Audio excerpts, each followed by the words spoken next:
Électrochoc, le podcast des électrons libres.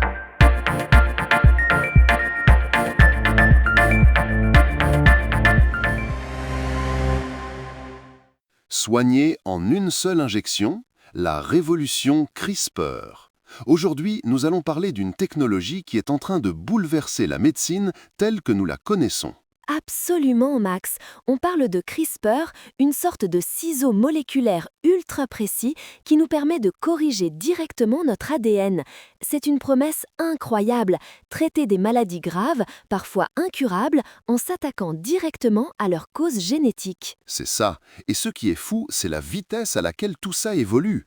Il y a à peine une dizaine d'années, c'était de la recherche fondamentale en laboratoire. Aujourd'hui, on parle d'essais cliniques sur des patients. Pour que nos auditeurs comprennent bien, l'idée de base est assez simple.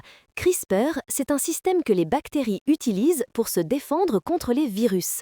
Des chercheuses de génie, Emmanuelle Charpentier et Jennifer Doudna, ont compris comment adapter ce mécanisme pour l'utiliser sur nos propres gènes. Exactement. Imaginez que vous avez un livre avec une faute de frappe sur une page. Au lieu de juste mettre un post-it dessus, CRISPR permet d'ouvrir le livre à la bonne page, d'effacer le mot erroné et de le réécrire correctement. C'est cette précision qui change tout. Et il y a deux grandes manières de faire. Soit on prélève des cellules du patient, on les modifie en laboratoire puis on les réinjecte, c'est l'approche ex vivo. Soit, et c'est encore plus impressionnant, on fait tout directement dans le corps du patient. C'est l'approche in vivo. On envoie l'outil CRISPR dans de minuscules transporteurs, des nanoparticules, qui vont livrer leur précieuse cargaison directement à l'organe cible, comme le foie par exemple. C'est de la nanomédecine digne d'un film de science-fiction. Et ce n'est plus de la fiction. On compte déjà des centaines d'essais cliniques qui explorent cette technologie pour des maladies très différentes. Des cancers, des maladies du sang, des infections virales. Parlons-en justement de ces applications concrètes. Prenons le cholestérol. On sait que le mauvais cholestérol, le LDL, est un facteur de risque majeur pour les crises cardiaques. Oui, et beaucoup de gens doivent prendre des médicaments tous les jours pour le contrôler. Eh bien, un essai clinique nommé VRV102 s'attaque à ça. L'idée est de désactiver en une seule injection un gène dans le foie qui est responsable de ce mauvais cholestérol. Et les premiers résultats sont spectaculaires. On parle d'une baisse du cholestérol de plus de 50% en moyenne et même jusqu'à 70% chez certains patients. Si ça se confirme sur le long terme, ça pourrait remplacer les traitements à vie pour des millions de personnes. C'est une perspective vertigineuse. Et ce n'est pas tout. Une autre maladie qui semblait intoussable, c'est le VIH. Le VIH, ce virus incroyablement malin qui se cache dans notre ADN, même quand on est sous traitement. On ne peut jamais vraiment arrêter les médicaments, sinon il revient. Exactement, mais là encore, CRISPR offre une nouvelle stratégie. L'essai EBT101 utilise ces ciseaux moléculaires pour aller chercher les morceaux d'ADN du virus cachés dans nos cellules et littéralement les découper pour les éliminer. C'est comme aller déloger l'ennemi dans sa cachette. Les premières données montrent que c'est bien toléré. Le grand défi maintenant, c'est de prouver que les patients peuvent ensuite arrêter leur traitement sans que le virus ne revienne. Si ça marche, ce serait une avancée historique. On croise les doigts. Et puis, il y a les maladies génétiques rares, comme la drépanocytose.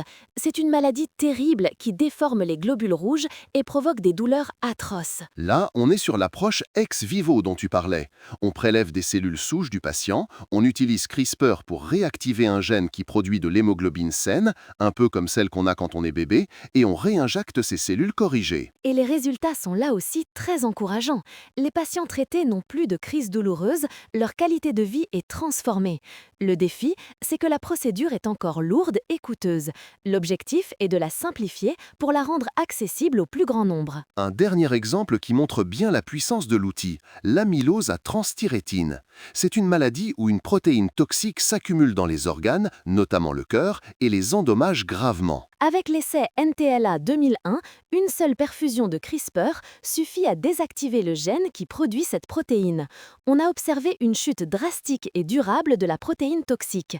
On attend maintenant de voir si cela se traduit par une meilleure santé cardiaque et une vie plus longue pour les patients. C'est vraiment une nouvelle ère qui s'ouvre pour la médecine. On ne parle plus seulement de gérer les symptômes, mais de guérir, de réparer la cause profonde de la maladie. C'est une révolution portée par des pionnières comme Emmanuelle Charpentier Carpentier et Jennifer Doudna. Leur découverte a ouvert un champ des possibles qu'on n'osait à peine imaginer. Bien sûr, il reste des questions sur la sécurité à très long terme, l'efficacité pour tous et surtout l'accessibilité de ces traitements. Mais la dynamique est lancée et elle est incroyablement prometteuse. On est en train d'écrire une nouvelle page de l'histoire de la médecine, et c'est passionnant d'en être les témoins. Une médecine qui corrige, qui répare et qui pourrait bien changer des millions de vies. Soutenez les électrons libres. Abonnez-vous sur lel.media.